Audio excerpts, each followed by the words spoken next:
ఒక్కొక్కసారి నీదు కృపలో నిలిచి ఉన్నాను నీదు కృపలో నిలిచి ఉన్నాను నీదు కృపలో నిలిచి ఉన్నాను నీదు కృపలో నిలిచి ఉన్నాను చెప్పు చండి కృప నీ కృప నీ కృప నీ కృప నీ కృప నీ కృప నీ కృప నీ కృప నిలిచి ఉన్నాడు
చేతులు పైకెత్తు. మన దేవాన్ని దేవుడు తెచ్చుకుందాం.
నివసింపచేయండి.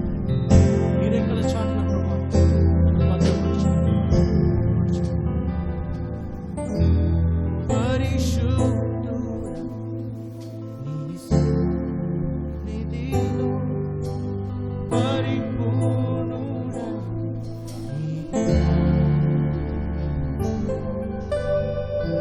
పరిశుద్ధుడా నీ సన్నిధిలో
పరిశుద్ధుడా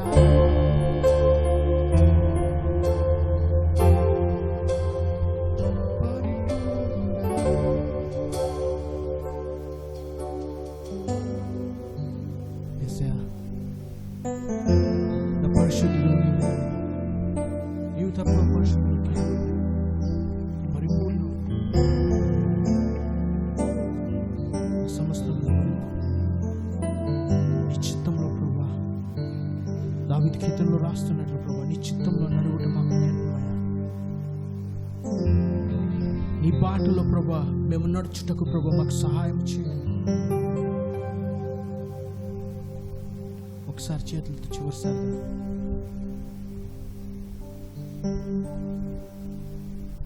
మాట చెప్పుకున్నావా దేవా? పాట రాకపోవచ్చు చాలా మందికి, కానీ ఒక్కసారి మనందరం మన చేతుల పైకి ఎత్తుకుంటూ నీ చిత్తంలో నేను నడిచగా నేను పాడుతున్నప్పుడు ప్రభా నీ చిత్తం మా ద్వారా జరగబోయా చెప్పుకుందాం ఒకసారి. నీ చిత్తం నా ద్వారా జరగబోయా, నీ చిత్తం నా ద్వారా జరిగించు, నీ చిత్తం నా ద్వారా జరిగించయ్యా, నీ చిత్తం నా ద్వారా జరిగించు. అందరం చెప్తాం ఈ మాట ఒకసారి. నీ చిత్తం, నీ చిత్తం నా ద్వారా జరిగించయ్యా, నీ చిత్తం నా ద్వారా జరిగించు. నీ చిత్తం నా ద్వారా జరిగించయ్యా, నీ చిత్తం నా ద్వారా జరిగించు. దేవా మీకు వందనాలు చెల్లిస్తున్నాం. ఈ చిన్న ఆరాధన యేసు నామములో వేడుకుంటున్నాం తండ్రి, ఆమేన్. ప్రార్థన చేసుకుందాం. పరిశుద్ధ మా గొప్ప దేవా, మరొకసారి నీ సంధికి చేరి నేను స్తుతిస్తున్నాం, కనపరుస్తున్నాం, మహింపరుస్తున్నాం. దేవాది దేవ, సర్వసృష్టికర్త, జీవాధిపతి, సర్వంతర్యామి, ఈ వారంతా మమ్మల్ని కృపలో భద్రపరిచి కాచి కాపాడిన దైవానికి వందనములు, స్తోత్రం, స్తుతులు. నాయన మీరు చేసిన మేలును తలంచి నేను స్తుతిస్తున్నాం, కనపరుస్తున్నాం, మహింపరుస్తున్నాం. ఈ భయంకరమైన దినాల్లో కూడా మేము ఇలా ఉన్నామంటే కేవలం నీ కృపను బట్టి ప్రభా. నాయన నీ కృపని మా పట్ల ప్రతి నిత్యము నూతన పరుస్తున్న దేవుడు నాయన, నీకే వందములు, స్తోత్రం, స్తుతులు చెల్లించుకున్నాం. ఈ వారమంతట్లో ప్రభా తండ్రి దేవా నాయన తండ్రి నాన్న లోక ప్రపంచంలో ఉన్న నీ పరిశుద్ధులు కానీ విశ్వాసులు కానీ సార్వత్రిక సంఘంలో ఉన్న నీ బిడ్డలు కానీ ప్రభా తండ్రి మీరు కాచిన విధానం బట్టి నీకు వందములు, స్తోత్రం, స్తుతులు చెల్లించుకున్నాం ప్రభా. ఈ సమయం నీది, మేము నీ వారం, వాక్యం నీది నాయన తండ్రి దేవా నాయన ప్రభా. మరి నాన్న నీ వాక్యం నాయన తండ్రి దేవా చెప్పబడడానికి ప్రభా నువ్వు ఇచ్చిన నాన్న ఈ అవకాశం తరుణాన్ని బట్టి నీకు వందములు, స్తోత్రం, స్తుతులు. మానవ స్వరాన్ని లయపరిచి నీ స్వరాన్ని వినిపింపచేయండి. సిలువ చాటును మరుగుపరిచి నాయన ప్రభా తండ్రి మాత్రమే నాయన ప్రభా తండ్రి నాయన నీ మహిమని నీ స్వరాన్ని వినగలిగేలా సహాయం చేయండి ప్రభా. నీకే వందములు, స్తోత్రం, స్తుతులు. నాయన సమస్తం చూస్తున్నా దేవుడు నాయన ప్రభా తండ్రి, ప్రతి కన్నీరుని చూస్తున్నాం, ప్రతి ఒక్క వారి ఒక బాధలను చూస్తున్నాం, కష్టాలు చూస్తున్నాం ప్రభా. ఎవరికి నాయన తండ్రి ఏ అవసరం ఉందో ప్రభా నీకు తెలుసు ప్రభా తండ్రి, కనికరించి సహాయం చేయండి. నీ వాక్యం ద్వారా వాళ్ళని ఆదరించండి, బలపరచండి ప్రభా. నాయన ముట్టండి, స్వస్థపరచండి. దైవానికి వందములు, స్తోత్రములు తండ్రి. ఎట్టి పరిస్థితిలో ఉన్నా కానీ ప్రభా తండ్రి నీ వాక్యమే నాన్న తండ్రి దేవా నాన్న మమ్మల్ని నాన్న ధైర్యపరిచేది, బలపరిచేది. దేవా కనికరించండి ప్రభా. ఎటువంటి కట్టుల్లో ఉన్నా కానీ ప్రభా తండ్రి దేవా నాయన భయంకరమైన నాయన తండ్రి చీకటి శక్తులు బంధకాల్లో ఉన్నా కానీ ప్రభా మీరే నాయన ప్రభా తండ్రి కాపాడండి. దేవానికే వందములు, స్తోత్రం, స్తుతులు చెల్లించుకున్నాం. నాతో కూడా మీరుండండి దైవానికే వందనములు. ఈ ఆన్లైన్ సంఘాలతో మీరుండండి నాయన తండ్రి. ఆన్లైన్ సంఘాల ద్వారా నీ పరిచర్య జరుగుతుంది దైవానికే వందనములు తండ్రి దేవా నాయన కనికరించిన ప్రభా నీకే వందనములు చెల్లించుకున్నాం. ఎంతమంది అయితే ప్రభా నీ వాక్యాన్ని చూస్తున్నారో వింటున్నారో ప్రభా వారు ఆస్వాదించబడేలాగా సహాయం చేయండి నాయన. నీకే వందనములు, స్తోత్రములు. వారు స్పందించబడేలాగా సహాయం చేయండి. మీరు దర్శించండి దేవానికే వందనములు. ఇచ్చిన ప్రార్థన చేతి కప్పు చెప్పుకుంటూ యేసు పరిశుద్ధ నామములో అడిగి వేడుకుంటున్నాం తండ్రి, ఆమేన్. మీ అందరికీ యేసుక్రీస్తు పేట నా శుభాకాంక్షలు తెలియచేస్తున్నాను. అందరూ బాగున్నారని నేను నమ్ముతున్నాను. హల్లెలూయా. మరి గత వారం నుంచి ఈ వారం అంతా కూడా మమ్మల్ని ఇంతవరకు కాచి కాపాడిన దేవుడు. నిజంగా మనము ఎంతో ఆయన పట్ల కృతజ్ఞత పూర్వకంగా మనం ఉండవలసిన అవసరం ఉంది. కృతజ్ఞతలు చెల్లించుకుంటూ ఉండవలసిన అవసరం మనకెంతైనా ఉంది. హల్లెలూయా. మరి ఈ దినాన్ని ఒక వాక్య భాగము చూద్దాం. చూడండి, ఆ వాక్య భాగము రూత్ గ్రంథము 2వ అధ్యాయము 10 నుంచి 13 వచనాలు చదివి సహాయం చేయండి. అందుకు ఆమె సాగిలపడి తల వంచుకొని, ఏమి తెలిసి పరదేశినైన నా యందు లక్ష్యముంచినట్లు నీకు కటాక్షము కలిగెను అని చెప్పగా, బోయేజు, నీ పెనిమిటి మరణమైన తరువాత నీవు నీ అత్తకు చేసినదంతయు నాకు తెలియబడెను.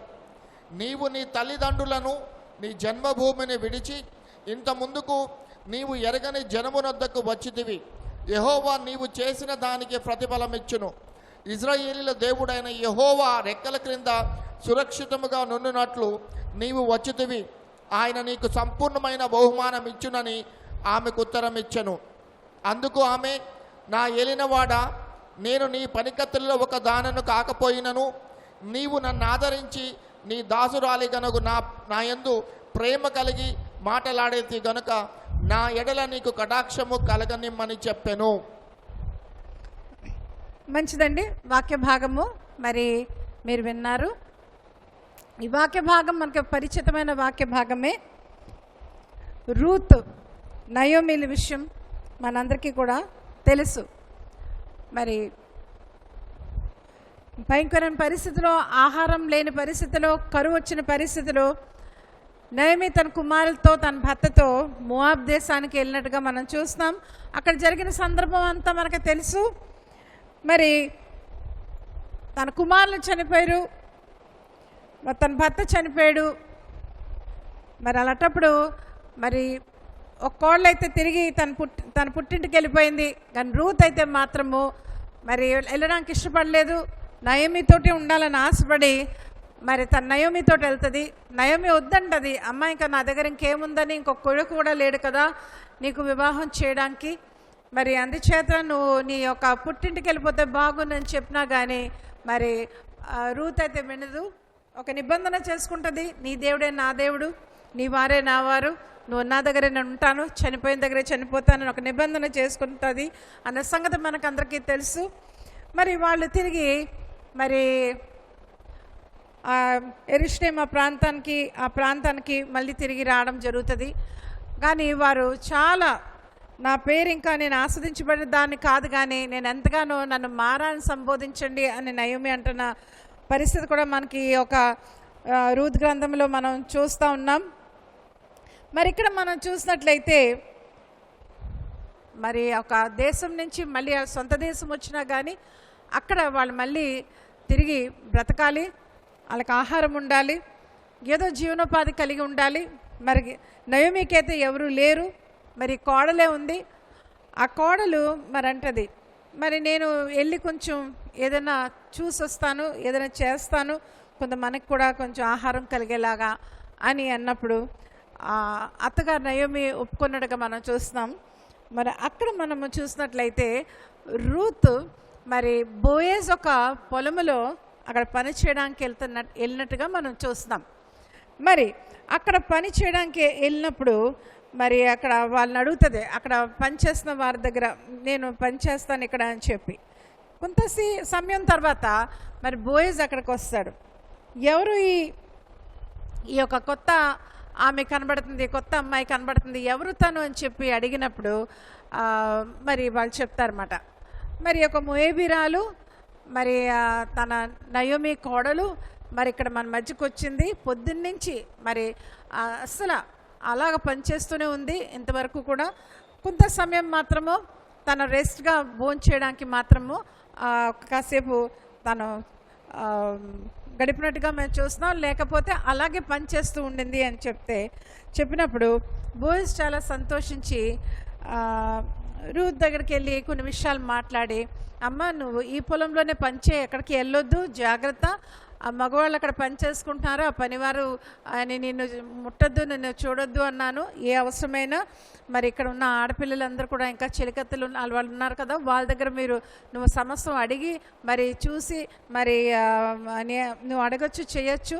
నువ్వు చక్కగా పీస్ఫుల్గా మరి ఆనందంగా సంతోషంగా ఇక్కడ నువ్వు పని చేయొచ్చు అని చెప్పి బోయజ్ అనగానే మరి తను చాలా ఈ యొక్క బోయజ్లో ఉన్న ఈ మనస్తత్వం చూసి తనలో ఉన్న ఈ కనికరము జాలి చూసి తను చాలా ఎంతగానో తన మనసులో తను ఆనందిస్తుంది. ఒక కృతజ్ఞత కలిగిన హృదయంతో నేను ఏ పాడదాన్ని అనుకుంటుంది, సాగిలి పడుతుంది తను ఎదురుగా. ఎందుకు నువ్వు నాపై అంత కటాక్షము చూపిస్తున్నావు ఎలినవాడ అన్నట్టుగా అడిగినప్పుడు మరి బోయజ్ చెప్తున్నాడు. ఏంటి చెప్తున్నాడంటే మరి నువ్వు నీకోసము మా అందరికీ తెలుసు, నువ్వు మీ అత్తగారిని ఎలా చూసుకున్నావు, నీ భర్త మరి చనిపోయినప్పటికీ కూడా మరి నువ్వు మీ అత్తగారిని ఎలా చూసుకున్నావో, ఎలాగా నీ సొంత ఒక పుట్టిన గృహాన్ని మరి నీ యొక్క సొంత తల్లిదండ్రిని పుట్టింటిని విడిచిపెట్టి మీ అత్తగారితోటి నువ్వు ఉన్నావు, మీ అత్తగారితో పాటు నువ్వు మళ్ళీ తిరిగి ఈ యొక్క ఇజ్రాయెల్ దేవుడి రెక్కలకి చాటు నువ్వు వచ్చావు. ఇదంతా చూసి మరి దేవాది దేవుడు నీ మీద ఎంతగానో ఆనందిస్తున్నాడు. నువ్వు చేసిన ఆ గొప్ప పనిని బట్టి నీ దేవాది దేవుడు కటాక్షం నీపై ఉంది అని చెప్పి బోయజ్ చెప్పినట్టుగా మనం చూస్తున్నాం. రూత్ ఎంత పరిస్థితి అంటే తను ఎంతగా మరి ఒక అన్య దేవుడు తనకు తెలియని జనాంగం మధ్యన, తెలియని ప్రదేశం, తెలియని ఇజ్రాయెల్ దేవాది దేవుడు నమ్ముకొని ఎప్పుడైతే ఆ దేవాది దేవుడు రెక్కల చాటున తను మరి ఆనుకుందో, ఆశ్రయించిందో మరి తప్పనిసరిగా దేవుని యొక్క కటాక్షము నీ మీద ఉంటుంది అన్న సంగతి మనం ఇక్కడ చూస్తున్నాం. ఎందుకంటే బోయాజ్ దృష్టిలో తను పడింది, బోయాజ్ దృష్టిలో తను ఎంతగానో ఎంచబడింది, హెచ్చించబడింది. ఇంకా ముందుకు మనం ఇక్కడ చూసినట్లయితే బోయజ్ అయితే తను ఏం చేస్తాడండి, రూతుని తన భార్యగా అంగీకరించినట్టుగా చూస్తున్నాం. ఎందుకంటే ఎలిమెలెక్ ఒక దగ్గరవాడుగా ఉంటున్నాడు బోయజ్ కాబట్టి అటు రీతిగా మరి తను ఒక యేసుక్రీస్తు ప్రభువారు వంశావళిలో ఒక కారకురాలుగా వంశావళిలో లెక్కించబడిన వ్యక్తిగా రూత్ ఉంటుంది. హల్లెలూయా. కాబట్టి కటాక్షము ఇక్కడ మనం చూసింది ఏంటి అంటే ఈ యొక్క వాక్య భాగంలో కటాక్షము, దేవుని కటాక్షము, దేవుని ఒక కటాక్షము.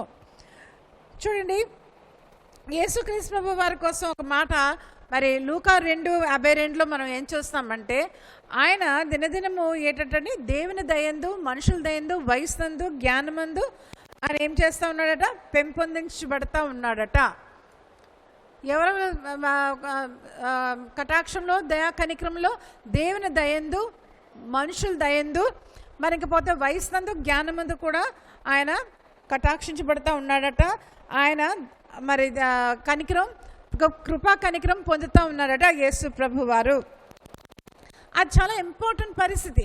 మనము దేవుని దయందు లేక దేవుని కటాక్షము పొందిన వారంగా మనం ఎప్పుడైతే ఉంటామో అప్పుడు మనము మనుషులు ఒక కటాక్షం కూడా ఈ భూమి మీద పొందుకుంటూ ఉంటాం.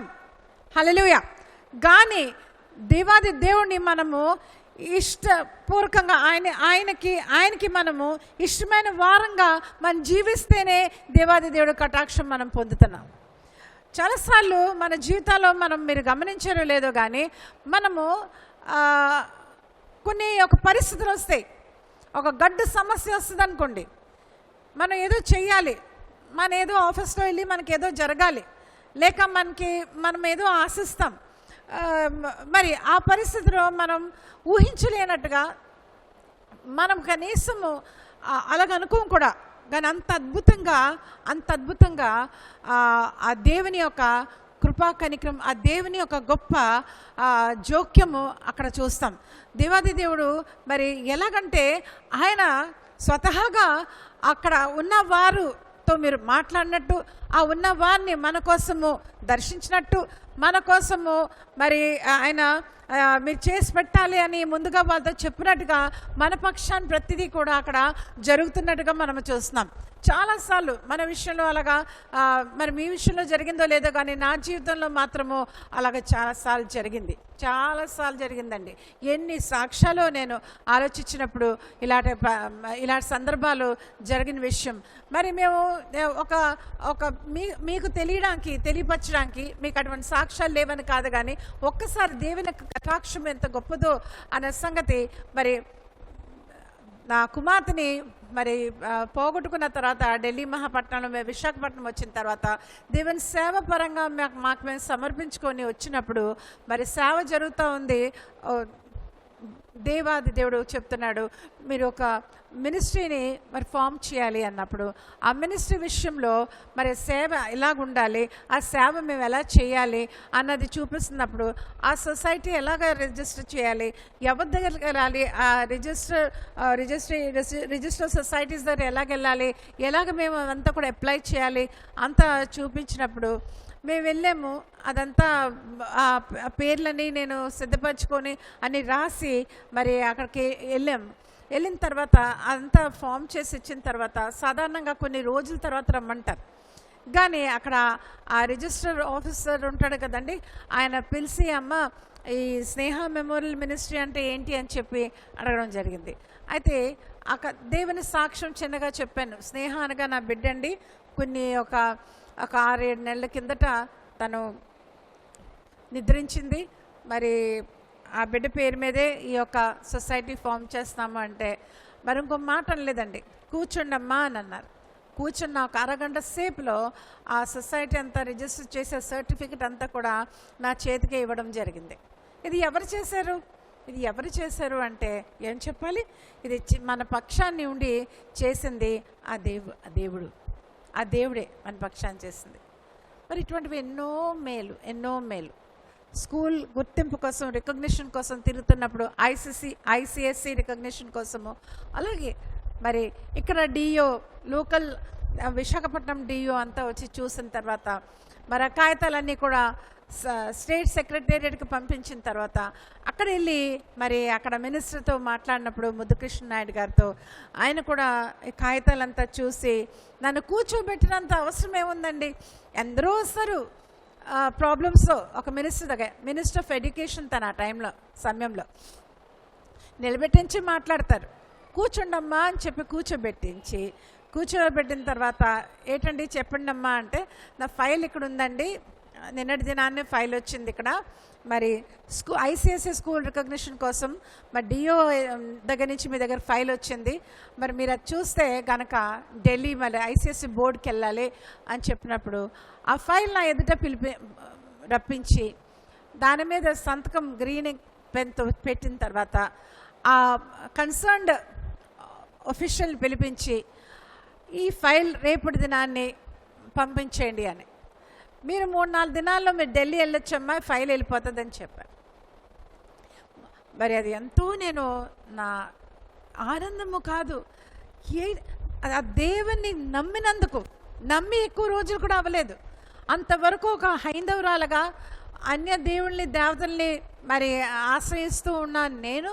ఆ దేవుని కోసం నా హృదయాన్ని ఎప్పుడైతే తెరిసానో ఎన్ని కార్యాలు నేను చూడడం ప్రారంభించాను. నా ముందుగా నడుస్తున్నట్టు కనబడ్డాడు దేవుడు, అంతలాగా సహాయపడ్డాడు.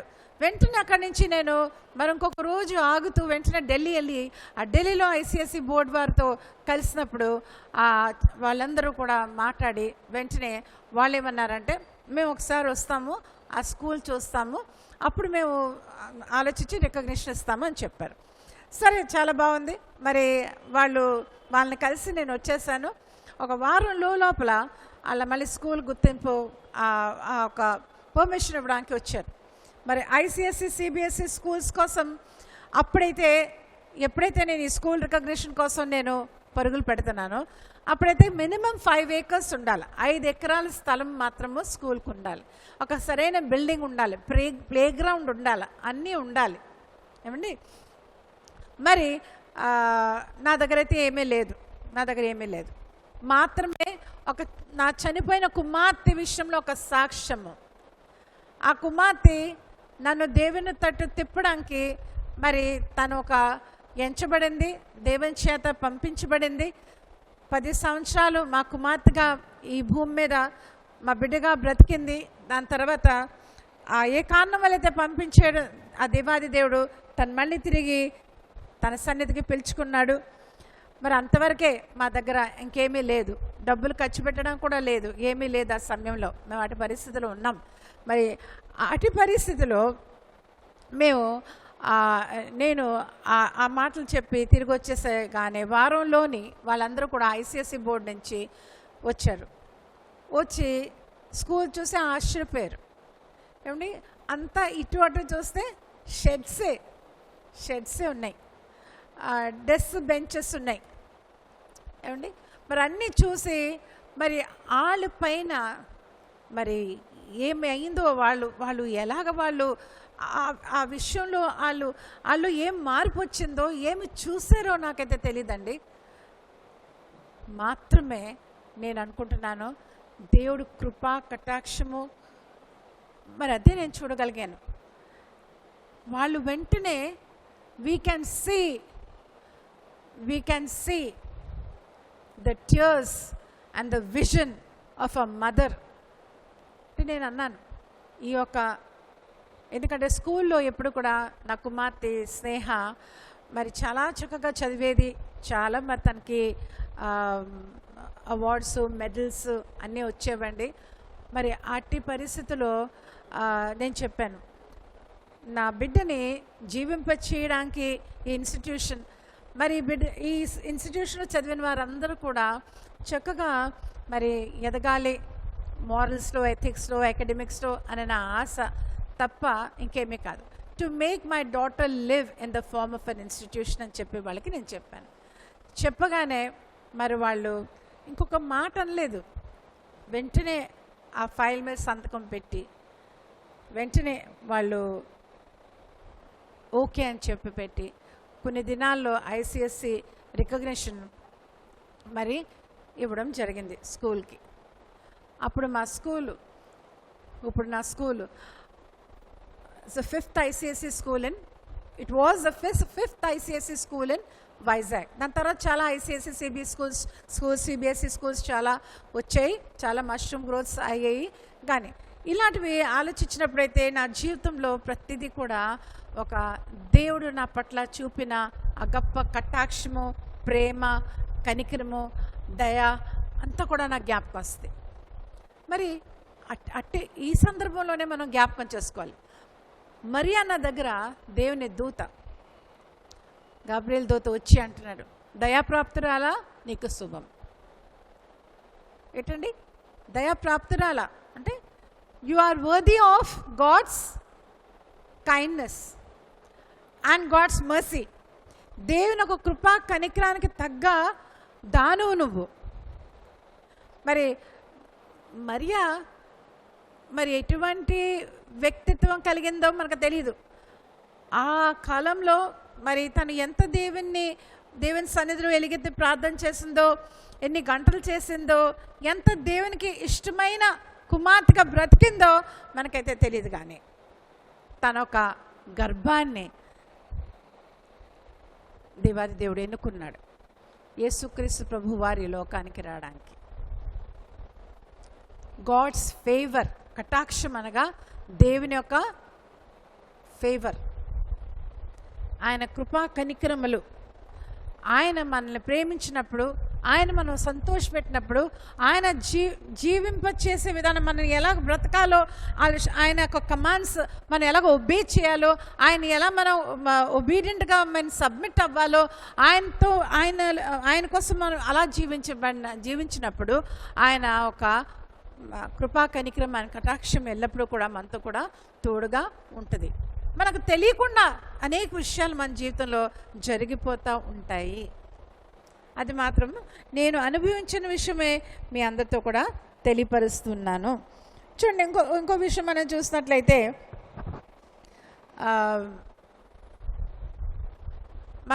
మనకి ఆదికాండంలో మనకి ఆదాం హవ్వల కోసం మనకి బాగా తెలుసు కదా. వాళ్ళు మరి ఏ రీతిగా ఆదాం ముందు ఈ యొక్క మట్టి నుంచి మరి నిర్మించబడ్డాడు మనకు తెలుసు. ఇంకా దాని తర్వాత తన ఒంటరిగా ఉండకూడదు, సాటి అయిన సహాయం ఉండాలి అని చెప్పి మరి హవాని కూడా క్రియేట్ చేశాడు. తన పక్కన ఎముకని తీసి తన గాఢ నిద్ర కలిగించి మనందరికీ తెలుసు. వాళ్ళు మరి అక్కడున్న ప్రతి దాని మీద ఏలమని దేవుడు ఆజ్ఞాపించాడు. మరి మీరు బీ ఫ్రూట్ఫుల్ అండ్ మల్టిప్లై అన్నాడు.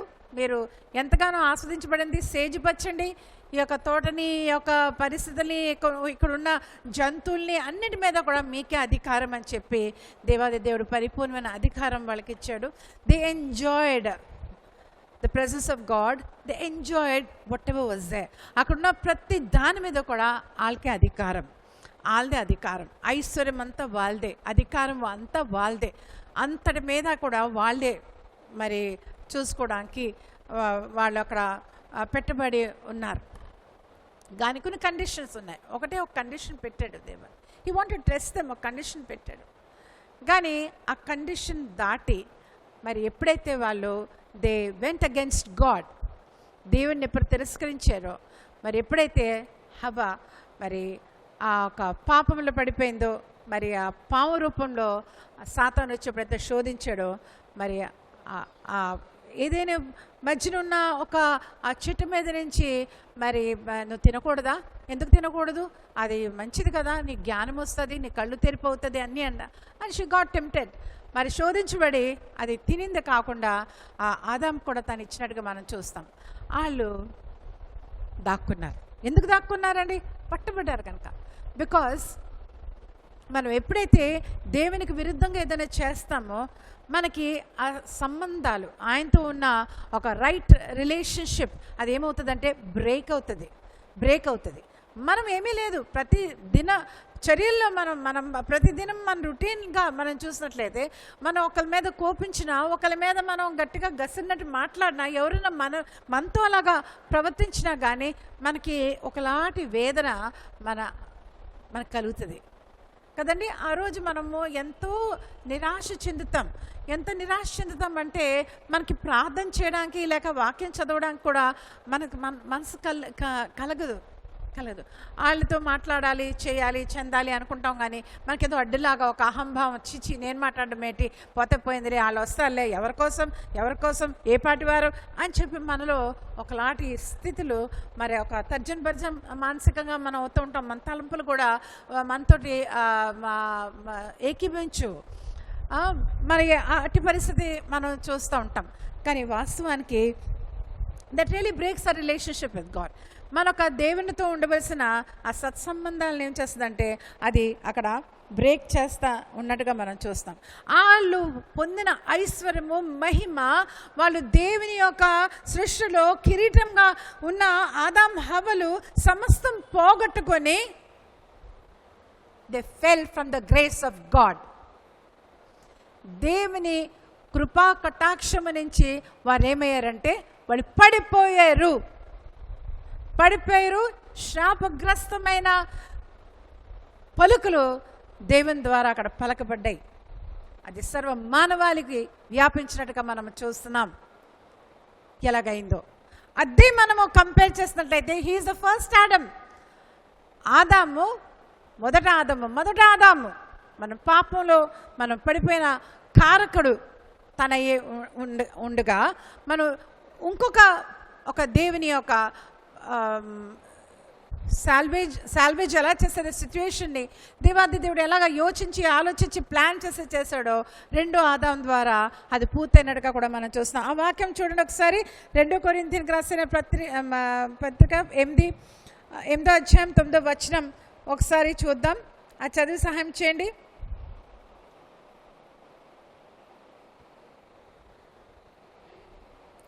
2 కొరింథీయులకు రాసిన పత్రిక 8వ అధ్యాయం 9వ వచనం. మీరు మన ప్రభు అయిన యేసుక్రీస్తు కృపను ఎదుగుదు కదా, ఆయన ధనవంతుడై ఉండియు మీరు తన దరిద్రము వలన ధనవంతులు కావలనని మీ నిమిత్తము దరిద్రుడాయను. చూడండి, ఇక్కడ జస్ట్ ఆపోజిట్. యేసుక్రీస్తు ప్రభు వారు ధనవంతుడై ఉండి ఎక్కడి నుంచి వచ్చాడండి?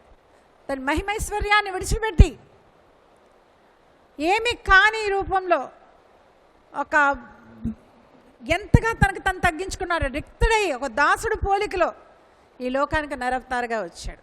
తన సమస్తాన్ని, ఎందుకంటే తన ఆ పోలికని విడిచిపెట్టి, ఆ ఒక ఐశ్వర్యాన్ని విడిచిపెట్టి మన కోసము మనం ఆ ఘనత పొందాలని, మనము ధనికులుగా అవ్వాలని తన దారిద్ర్యాన్ని ఏం చేసుకున్నాడండి? అంగీకరించాడు. తను ప్రతిదీ కూడా మన కోసం విడిచిపెట్టాడు, మన కోసం విడిచిపెట్టాడు. అక్కడ చూస్తే వాళ్ళేమోనే దేవునికి విరుద్ధంగా బ్రతికి ఆదాం హవ్వలు ఏం చేశారంటే దేవునితో అసలు అలా ఉండవలసిన వారు ఆ కథే వేరుగా ఉన్నావు, దేవుని ప్రణాళికే వేరుగా ఉన్నావు, దేవుని ఆలోచించిందే ఎంతో వేరుగా ఉన్నావు అసలుకి.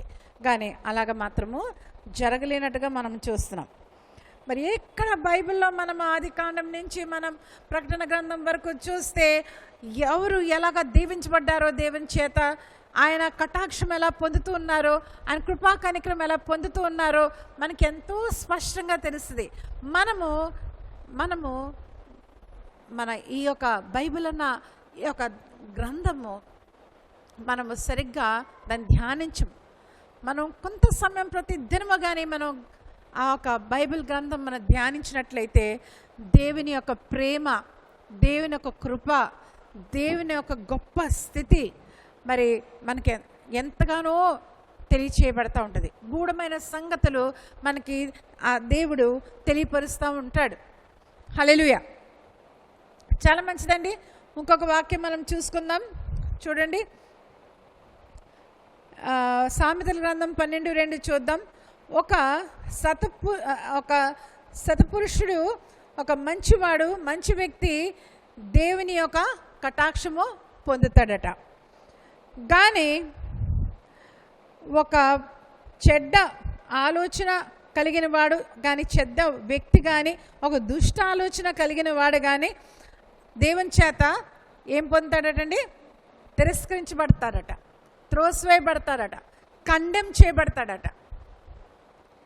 సో చాలా చక్కగా ఇక్కడ ఆ మాట ఉంది. సామెతలు 12:2 12వ అధ్యాయం 2వ వచనంలో, ఒక మంచి ప్రవర్తన కలిగిన వాడు, ఒక నీతిమంతుడు దేవుని యొక్క కృపా కనికరము లేక కటాక్షము పొందుతాడు. ఒకసారి చదవండి. సత్పురుషునికి యెహోవా కటాక్షము చూపును, దురాలోచనలు గలవాడు నేరస్తుడని ఆయన తీర్పు తీర్చును. చూసారా? కాబట్టి మనము దేవునికి ఇష్టలై బిడ్డలుగా మనం ఎప్పుడైతే ఉంటామో, మనం ఊహించలేని రీతిగా మన ఒక ప్రతి అవసరతని మనం ఆలోచించక మునిపే, మన నోరిప్పి ప్రార్థన చేయక మునిపే, మనం ఆ ప్రార్థన పలకక మునిపే దేవుడు చేసి చూపిస్తాడు. అంత గొప్ప దేవుడు. హల్లెలూయా, హల్లెలూయా. ఎప్పుడైనా మీరు ఆలోచించారా? మనం ఎక్కువ మనం ఏమనుకుంటామంటే, ఫలానా వారు ఎంతగానో దీవించబడుతున్నారు, మరి మా చర్చిలో వాళ్ళు ఎంతగానో దీవించబడుతున్నారు, వీళ్ళెంతగానో దీవించబడుతున్నాను, నేను ఎందుకు దీవించబడలేకపోతున్నాను, నాకెందుకు ఇలాగా అన్నీ కూడా బాధలు కష్టాలే కానీ ఎందుకు ఇలాగ అవుతుంది అని చెప్పి మనం అలాగనుకుంటాం. కానీ what have I done to deserve the favour of God? నేను దేవుని యొక్క కటాక్షము పొందడానికి నేను ఏం మంచి చేశాను, ఏ మంచైనా చేశానా, నేను దేవుని ప్రకారంగా జీవించేనా, దేవుడు ఆజ్ఞాపించిన రీతిగా నేను బ్రతికేనా?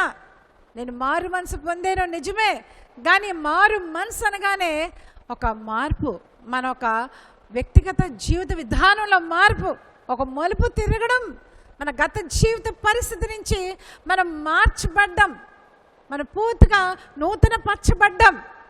మన అట్టి స్థితిలోకి మనం వచ్చామా? మనం అలాగ మనం ఉండడానికి ప్రయత్నిస్తున్నామా? ఎప్పుడు ప్రయత్నించగలమండి? దేవుని మనసు మనకు తెలిస్తేనే, దేవుని హృదయంలో ఏముందో అన్నది మనకు తెలిస్తేనే, దేవుని చిత్తం అట్లా తెలిస్తేనే, లోక ప్రపంచం కొరకు దేవుని చిత్తం ఏంటి అని తెలిస్తేనే, దేవాది దేవుడు ఎందుకు తన ఏకైక కుమారుని లోకానికి పంపించాడు? నా కోసము, నీ కోసము. మనము ఏమి చేసామని ఆయన అంత ప్రేమ మన పట్ల చూపించి ఒక ప్రేమ కానుగ్గా తన సిలువ మరణానికి అప్పచెప్పాడు యేసు ప్రభుని. మనం దానికి యోగ్యులమా? Are we fit and worthy for that sacrifice? అది మనం పొందడానికి మనం ఏమి చేసాం? కానీ మనల్ని అంతగా మన పాపంలో శ్రాపంలో ములిగి తేరుతున్న దినాల్లో, ఆ దినాల్లోనే మనల్ని ముందు ఆయన ప్రేమించాడు.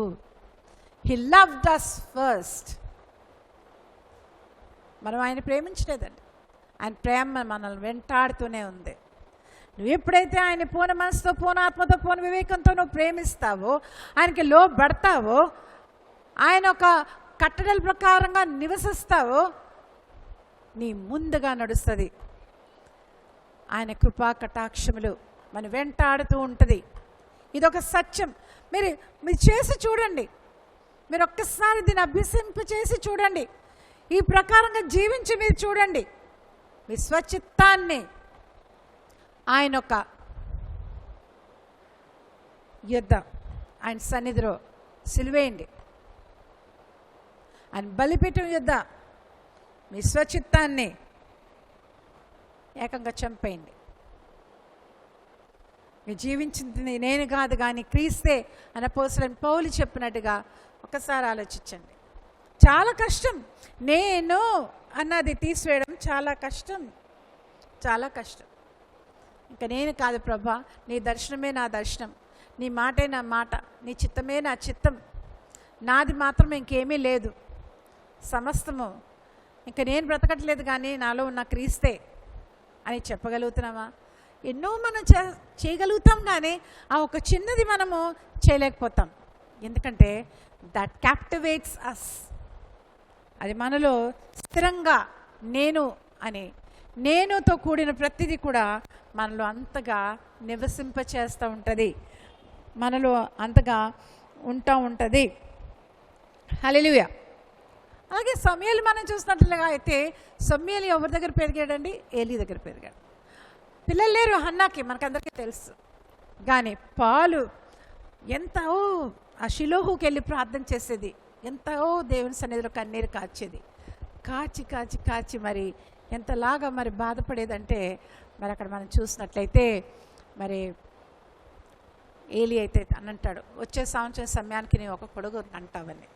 పాలు విడవగానే కొడుకుని తెచ్చి తనకు అప్పచెప్పేసింది కదా. మరి దేవుని యొక్క ప్రవక్త అయిన ఏలీ దగ్గర ఎదుగుతూ తన పరిచర్య చేస్తూ దివారాత్రుల్లో రాత్రి నిద్రలో కూడా పిలిచినట్టు వినబడితే పరిగెట్టుకుని వెళ్ళేవాడు, పిలిచాడేమో అని చెప్పి. అంత అటెంటివ్గా ఉండేవాడు అన్నమాట. ఇంకా అంత ఫోకస్డ్గా ఉండేవాడు అన్నమాట. ఇంకా తనకి ఏమీ వద్దు, ఆ ఒక ఫోకస్, ఆ ఒక గురి.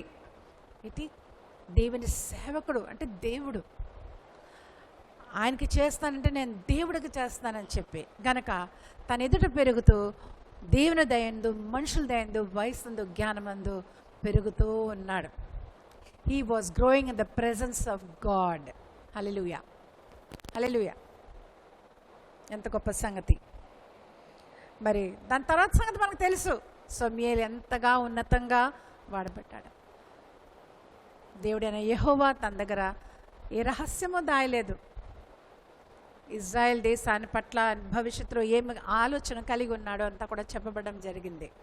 అంత మాత్రమే కాదు, ఏలీ విషయంలో, ఏలీ కుమారుల విషయంలో కూడా చాలా విషయాలు అక్కడ బయలుపరచబడతా ఉండడం మనం చూసాం. చాలా సంతోషం. ఇంకొక మాట మనం చూద్దాం, చూడండి. నిర్గమకాండం 12వ అధ్యాయము 13 నుంచి 33 నుంచి 36 వచనాల్లో కొన్ని విషయాలు మీరు ఈ వాక్య భాగాలు జ్ఞాపకం చేసుకొని చదవలేని పక్షాన్ని అది రాసి మీరు మళ్ళీ సమయం ఉన్నప్పుడు చదవండి. కానీ ఇక్కడ నేను అది మీకు చెప్తాను, వివరిస్తాను. చూడండి, మరి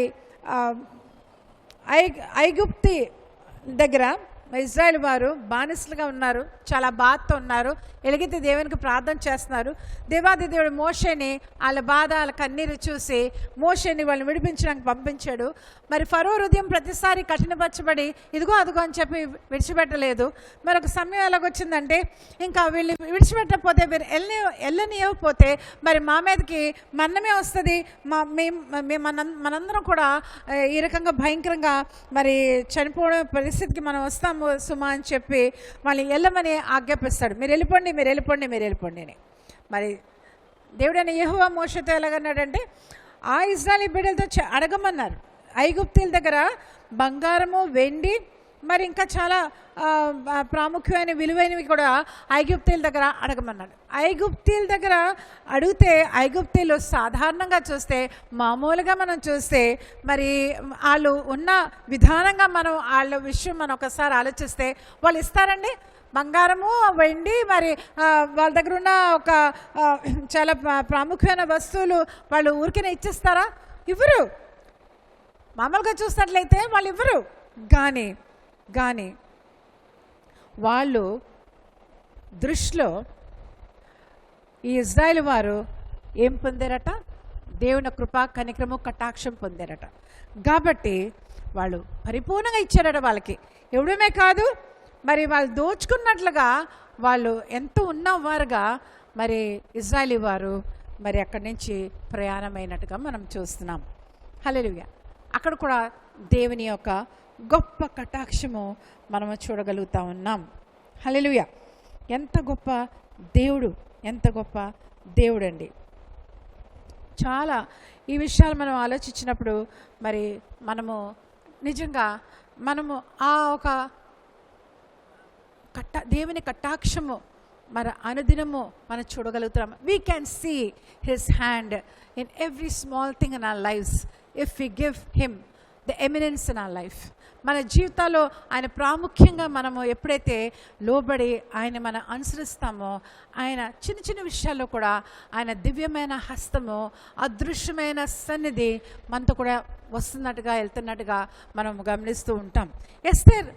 ఎస్తేరు అనగా మనకందరికీ తెలుసు, తను ఒక ఇజ్రాయేలీ, ఒక యూదులు అమ్మాయి కదండి. మరి ఆ అమ్మాయి మరి ఏమైందండి, మరి రాజుకి అక్కడ రాజుకి భార్యగా చేయబడింది వస్తీ తర్వాత. మరి ఈ మాట మొద్దకై పెంతండి చెప్పిన తర్వాత ఇలాగ అవుతుంది, మరి యూదుల మీద ఒక శాసనం వాళ్ళు చంపేయబడతారని చెప్పి మరి విన్నప్పుడు తన సమయం కాదు, ఎవరి ఇష్టానుసారంగా వాళ్ళు వెళ్ళిపోవడానికి వీల్లేదు. కానీ మరి అక్కడ దగ్గరికి వెళ్ళి ఆ బయట అలాగా ద్వారం దగ్గర నిలబడినప్పుడు తన రాజుని అడుగుతుంది, నీ దృష్టిలో నేను ఒకవేళ కటాక్షం పొందిన దాన్ని అయితే మరి లోపలికి రమ్మన్నప్పుడు లోపలికి వచ్చి చెప్తుంది, నేను ఏర్పాటు చేసిన ఒక గొప్ప విందుకి మరి రాజుగా ఉన్న మీరు హమాను మీరిద్దరూ రావాలన్నప్పుడు, ఏం కావాలి నీకు అని తన ఒక మనసులో మాట చెప్పకముందు, నీకేం కావాలా? సగం రాజ్యం వరకు కూడా నేను నీకు ఇవ్వడానికి నేను సిద్ధమే. ఎందుకు? ఆ రాజు ఒక ప్రేమ, కృప, కనికరము తను పొందింది కాబట్టి సగం రాజ్యమైనా నీకు నేను రాసి ఇవ్వడానికి సిద్ధమే అన్నాడు. హల్లెలూయా. మరి రాజుకి మరి కలిగితే దెబ్బలు కదువా అన్నట్టుగా మరి రాజుకి రాణీలు ఉండేటండి, బోల్డ్ మంది రాణీలు, అందగత్తెలైన రాణీలు ఉంటారు. కానీ ఎస్తేరు ఏం పొందిందండి? ఆ ఒక రాజు ఒక కృప, ప్రేమ, జాలి, కనికరం, కటాక్షం పొందింది. సగం రాజ్యం వరకు ఇస్తానంటే సగం రాజ్యం నాకు వద్దు, కానీ మీరు ఒక విందు భోజనానికి మీరు హమాను రావాల్సిందిగా అని మనవి చేస్తుంది. వెళ్తాడు రాజు. ప్రతి శాసనము తిప్పికొట్టబడుతుంది. హమాన్ ఏదైతే ఆలోచించాడో ముర్దకాయ కోసము, ఏ ఉరికొయ్యలో అయితే వేయాలని చూశాడో, యూదుల్ని ఎలాగైతే మరి హతమార్చాలని చూశాడో, అదంతా కూడా తన మీదే వచ్చినట్టుగా మనం చూస్తున్నాం. హల్లెలూయా, హల్లెలూయా. ఎంతో గొప్ప దేవుడు అండి. దేవుని కార్యాలు ఇంత అంత కాదు. అని బైబిల్ అంతా మనం చూసినట్లే ఆయన పక్షాన్ని ఆయన నమ్ముకొని, ఆయన ఆశ్రయించి, ఆయన అడుగుజాడల్లో నడుస్తూ, ఆయన నిబంధన ప్రకారం జీవిస్తున్నవారు ఎతకవసరం లేదు వాళ్ళ దీవెన. మొదట నా నీతి, నా రాజ్యం ఎతుకు, ప్రతిదీ కూడా నీతో కూడా వస్తుంది అని దేవుడు అంటున్నాడు. It will come behind you automatically అంటాడు. ఎటువంటివంటే మనం ఊహించలేంది, మరి ఆశించలేంది, అడిగిన దానికంటే ఊహించిన దానికంటే అత్యధికంగా చేసే దేవుడు. కార్యసాధకమైన శక్తి వలన, ఆయన ప్రేమ వలన, ఆయన కృప వలన, ఆయన కటాక్షం వలన నేనైతే అంటాను. హల్లెలూయా. కాబట్టి ఇది నాన్ని కటాక్షము అన్నది చిన్న పదవే కావచ్చు. ఆహా, ఇది ఏంటి పెద్ద పెద్ద విషయమా ఇది అని మీరు అనుకోవచ్చు, కానీ ఇది మాత్రము చాలా ప్రాముఖ్యమైన విషయం. ఇంకొక చిన్న మాట చెప్పి ముగించాలనుకుంటున్నాను. చూడండి, ఆ మాట ద్వితీయోపదేశ కాండము 28వ అధ్యాయము 10వ వచనం ఒకసారి చదవండి.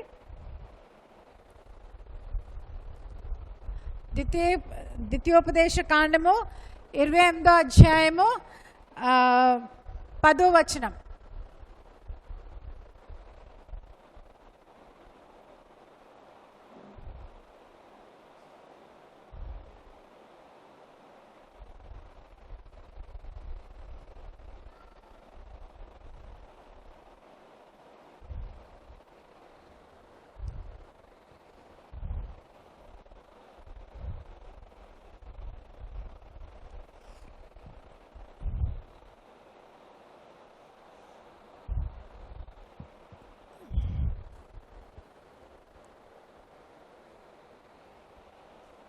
Deuteronomy chapter 28 verse 10.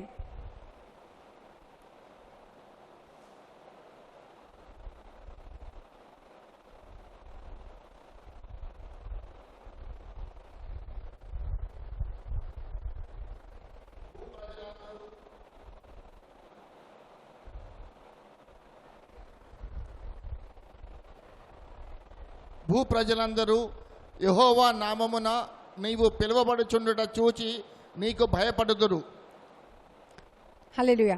ఈ మాటలు ఏముందంటే, భూ ప్రజలందరూ కూడా యెహోవా నామము నువ్వు ధరించి ఉన్నావు, ఇంగ్లీష్లో అయితే అలాగుంది, ధరించున్నావు కాబట్టి, యెహోవాని ఎరిగిన వాడు అయి ఉన్నావు కాబట్టి, ఆయన నామాన్ని బట్టి నిన్ను చూసి ఏమవుతారటండి? భయపడతారట. హల్లెలూయా. మనల్ని చూసి మనుషులు మనం ఏవో కత్తులు పట్టుకొని చంపవసరం లేదండి.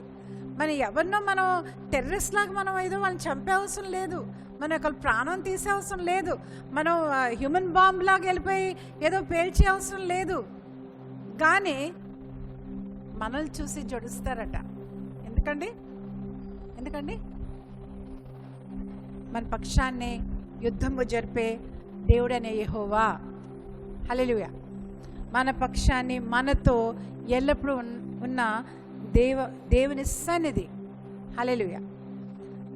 కానీ అక్కడ షరతులు ఉన్నాయి. ఆ షరతులంతా మీకు చెప్పాను.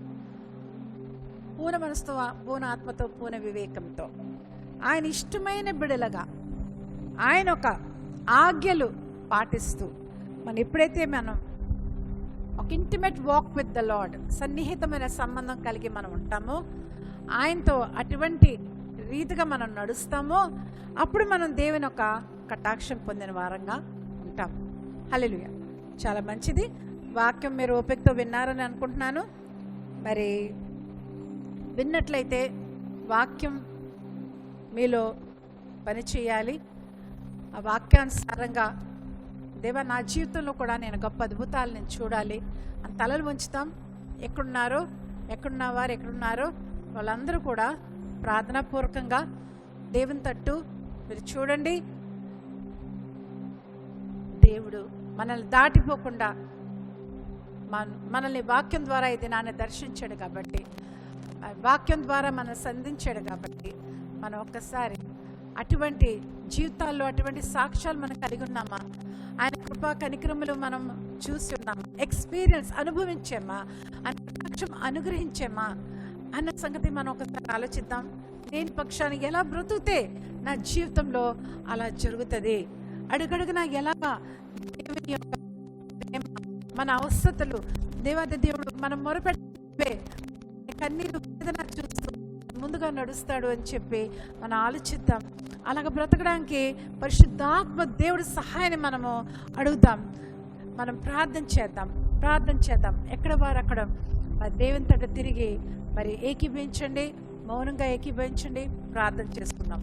ప్రేమగల మా తండ్రి, మా గొప్ప దేవ, నీకే వందములు స్తోత్రం స్తుతులు చెల్లించుకున్నాం.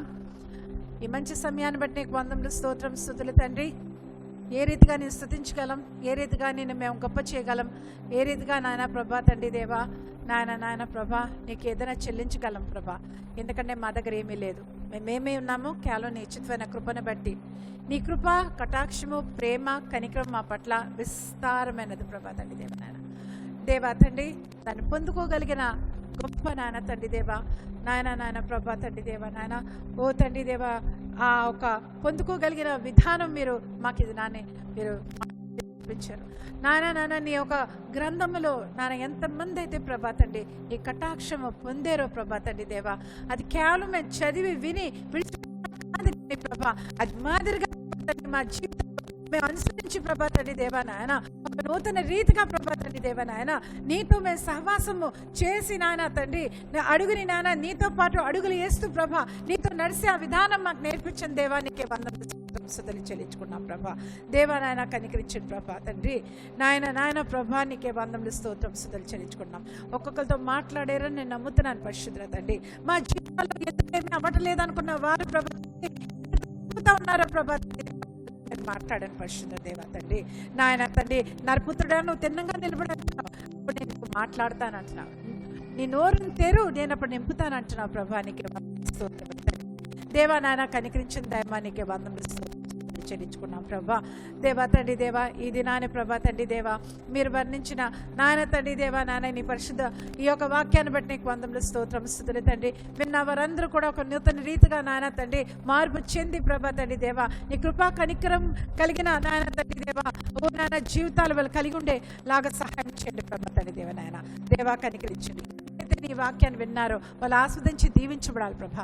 ఎందరైతే ప్రభా ప్రార్థన అవసరతలో ఉన్నారో, అనారోగ్య పరిస్థితులు ఉన్నారో, ఆర్థిక పరిస్థితులు ఉన్నారో, ఒంటరిగా ఉన్నారో ప్రభా తండ్రి దేవ నాయన అయ్యో తండ్రి దేవ నాయన ప్రభా తండ్రి నాయన తండ్రి వారందరి సంగతి కూడా సర్వంతర్యామి అయిన దేవుడు కనుక ప్రభా మీరు చూస్తున్నారు కనుక ప్రభా నీకే వందములు స్తోత్రములు తండ్రి నాయన తండ్రి. మీరు ఆస్వాదించండి, దీవించండి ప్రభా నీకే వందనములు తండ్రి నాయన. ఈ యొక్క ఆన్లైన్ సంఘాలను మీరు దీవించి బలపరచండి ప్రభా తండ్రి దేవ నాయన ప్రభా నాయన నీకే వందములు స్తోత్రం స్తుతులు చెల్లించుకున్నాం ప్రభా తండ్రి. దైవా నీకే వందములు స్తోత్రం స్తుతులు తండ్రి. ఇంతవరకు నాన్న మీరు మాతో ఉన్న విధానం బట్టి నీకు వందములు స్తోత్రం స్తుతులు చెల్లించుకున్నాం తండ్రి. అందరినీ కూడా నాన్న సార్వత్రిక సంఘాన్ని ఓ నాన్న స్థానిక సంఘాన్ని తండ్రి దేవా నాన్న ఈ ఆన్లైన్ సంఘాలలో నాన్న ప్రభా తండ్రి దేవా మాతో నాయన తండ్రి దేవా అన్ని విధాలుగా సహకారం అందిస్తున్న వారందరితో సహా అందరిపై నాన్న నీ దీవెనలు వచ్చిన గాక ప్రభా నీకే వందములు స్తోత్రం. ఆస్వాదించి దీవించండి, బలపరచండి నాన్న. కొద్ది ప్రార్థన చేతికి అప్పచెప్పుకుంటూ అంత మహిమ ప్రభావం నీకే ఆరోపిస్తూ యేసు పరిశుద్ధ నామంలో అడిగి వేడుకుంటున్నాం తండ్రి, ఆమేన్. మన తండ్రి అయిన ప్రేమ, యేసుక్రీస్తు ప్రభు వారి కృప, పరిశుద్ధాత్మ ఒక అన్యోని సహవాసము మనతో ఇప్పుడు ఎల్లప్పుడూ సదాకాలము తోడే ఉండును గాక, ఆమేన్. Praise the lord.